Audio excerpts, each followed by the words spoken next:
導師好專業，教學方式唔會死板，上堂輕鬆又學到嘢，成績都有明顯嘅進步。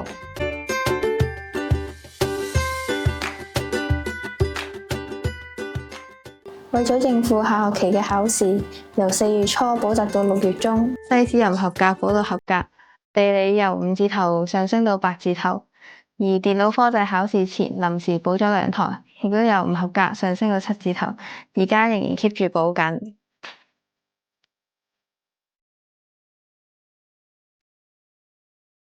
喺 Facebook 度睇到廣告，咁啱又要揾補習老師，就嘗試去登記。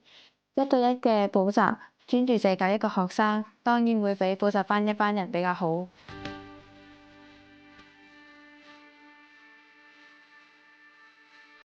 嘅補習導師叫 Yanny， 係香港教育大學嘅學生，雖然唔係主要補地理同埋西史，但係都有幫中小學生補底嘅經驗。加上有尋寶嘅學歷認證，所以經尋寶安排咗第1堂嘅補習。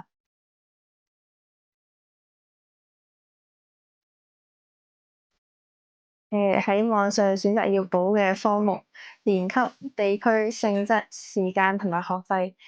登記完成提交就可以啦。尋寶根據你之前輸入嘅手機號碼，之後就會有 WhatsApp 去 send 信息確認你嘅登記，同埋會有專用嘅檔案連結等等。喺等結果嘅同時，亦都可以隨時撳連結去聯繫客服，客服亦都好快回覆同埋好有耐心去解答你嘅問題。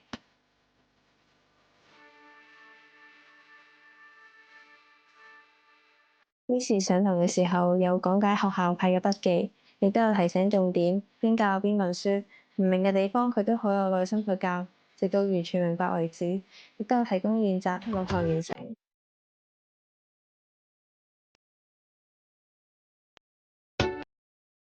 佢好有耐心咁教，唔係淨係會提供練習，係真心想我成績有進步同埋幫到我。